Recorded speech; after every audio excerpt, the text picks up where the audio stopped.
Good afternoon. If I could have everyone's attention, we're going to go ahead and start the Income Tax Subcommittee, the Ways and Means Committee. We've got several measures before us today. And the first one we're going to hear today is going to be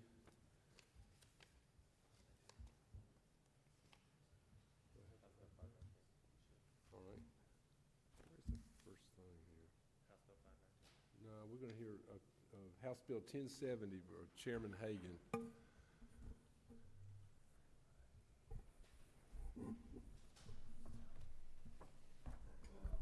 Thank you, Mr. Chairman and committee. As I'm sure you remember at the first hearing last week, House Bill 1070 is regarding the Georgia Short Line Railroad Track Maintenance Tax Credit, which was enacted back in 2018 at the recommendation of the Rural Development Council to support our short lines.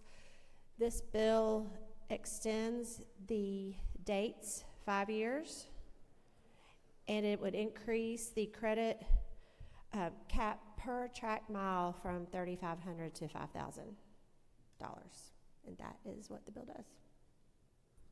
And this is the second hearing. Do we have any questions from the members of the committee? Got a move to pass in a second. Any further discussion? Hearing none, all in favor signify by saying aye. All right, motion carries. Congratulations. Thank you. Was that intimidating enough, Chairman Hagan? Okay, next will be Chairman Stevens' bill, House Bill 519. Can I do it from here? Okay, thank you, Mr. Chairman. Sir. Members of the committee, this is the second hearing on this bill. This is a work opportunity tax credit for these employers that will take a chance on these employees that have gotten into trouble over a period of time, or maybe veterans, if you will, that are physical or mental problems or impairments. And it's an opportunity for them to extend a hand to get these folks off welfare and get them back into productive citizens. This might even be folks that have had a felony. So the chances of them getting a job is slim and none, so they wind up on our welfare payrolls. It is a state tax credit of $500 and $10 million cap, and that is the bill. Well, again, this measure has been for the subcommittee one time. This is the second hearing. Is there anyone from the audience who wants to speak for or against the bill? Or is there any questions from members? Representative Buckner.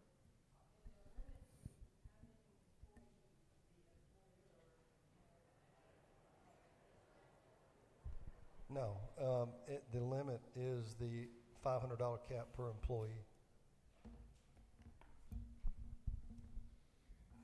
Any further questions?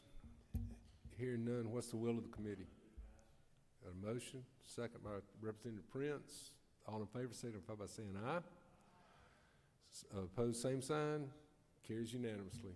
Congratulations, Chairman. All right, that's number 2.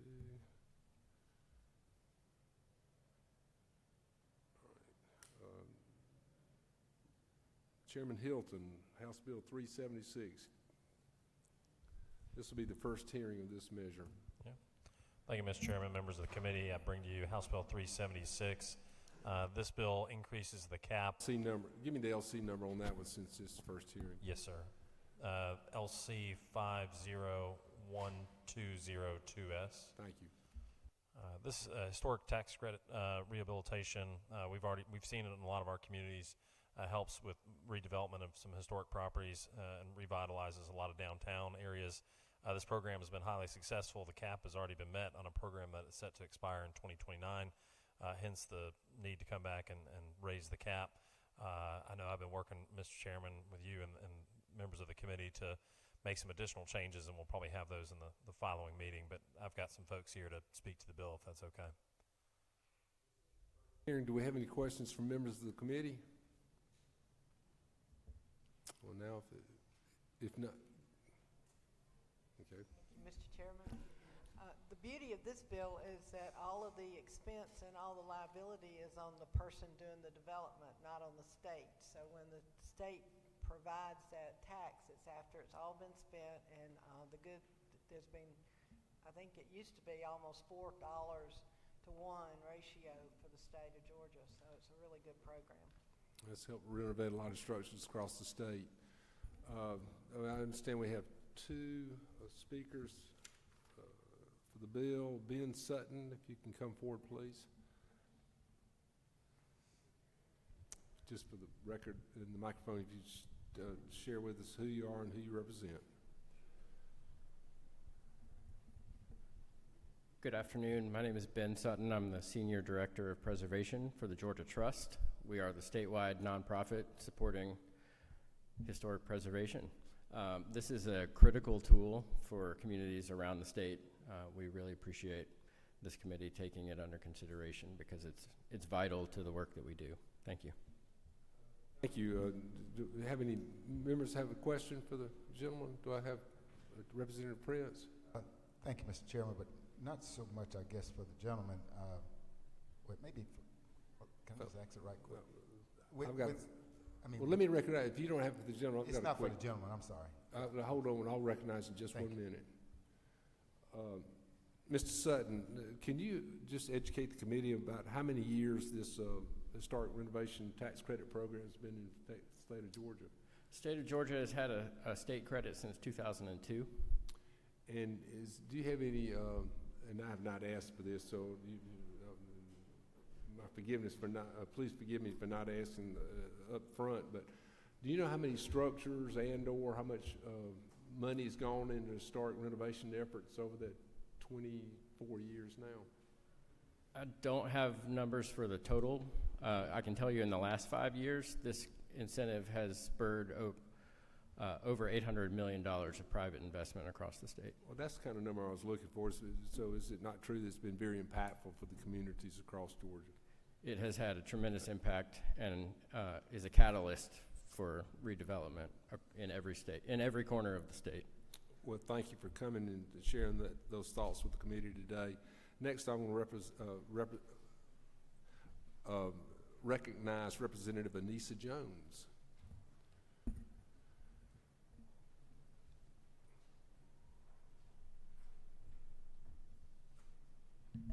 Chairman, members of the Ways and Means Committee, Subcommittee, thank you for the opportunity to speak today in support of Georgia House Bill 376 and the continued investment in Georgia's historic tax credit.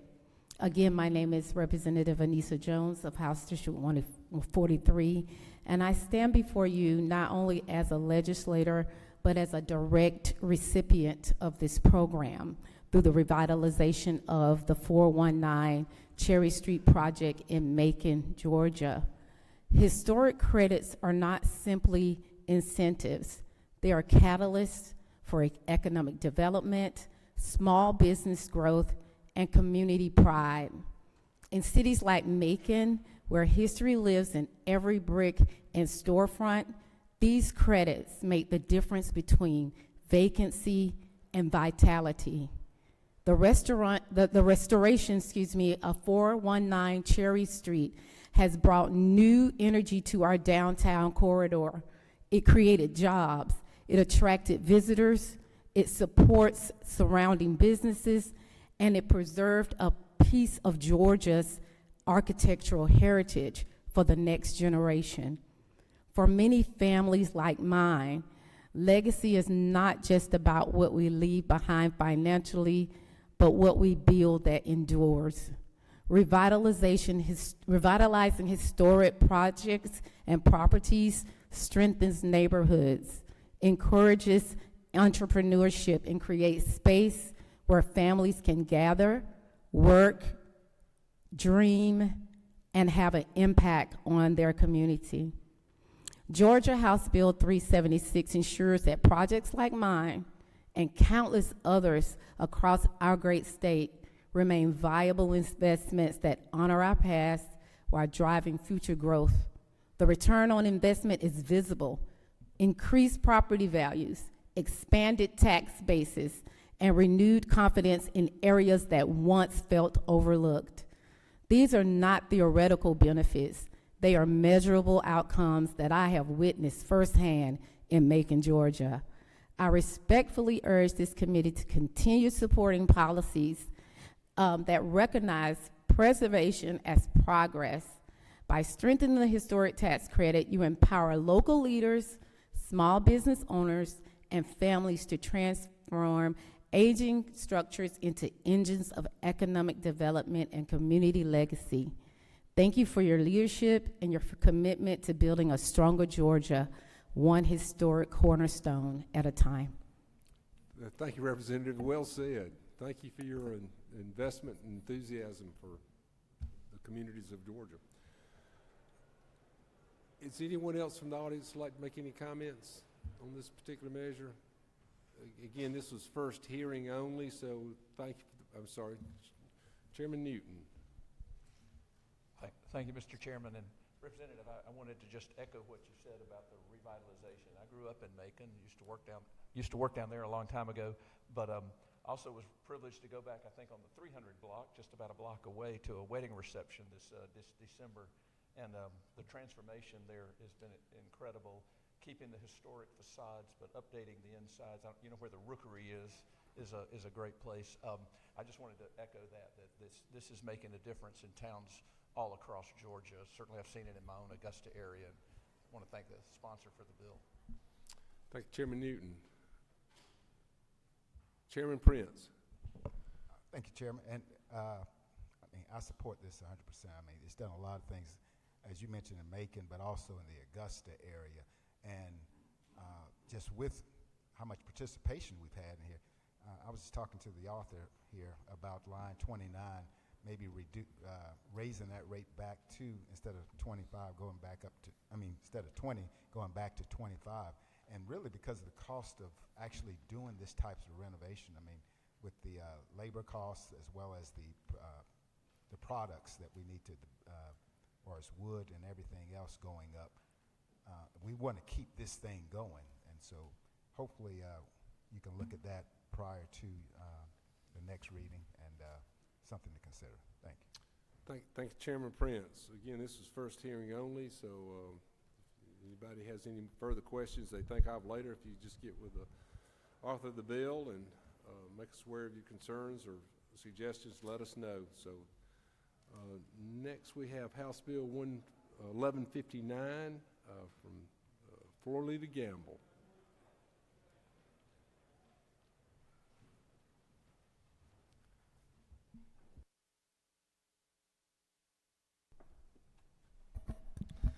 Well, good afternoon, Chairman, members of the committee. It's good to be with you all today and have the opportunity to present to you the Farmers Bridge Assistance Program tax deduction, which is a part of the governor's legislative package. On December the 8th, 2025, President Trump and the United States Department of Agriculture announced $12 billion in one-time bridge payments to American farmers in response to temporary trade market disruptions and increased production costs that are still impacting farmers following 4 years of policies that resulted in record high input prices and zero new trade deals. These federal bridge payments are intended in part to aid farmers until investments from the One Big Beautiful Bill Act reach eligible farmers on October the 1st, 2026, this year. Some disruptions farmers are facing include reference prices, which are set to increase between 10 to 21% for major covered commodities such as soybeans, corn, and wheat. Of the $12 billion provided, up to $11 billion will be used for the Farmer Bridge Assistance Program, which provides broad relief to the United States row crop farmers. This legislation that you have in front of you, House Bill 1159, would provide farmers with a state income tax deduction equal to any amount of payments received as income through the FBA program. This is similar to last year's Hurricane Helene relief package, Senate Bill 203, which exempted federal disaster relief payments from state income tax. This legislation ensures that farmers receive the full amount of these funds and can use them for their intended purposes.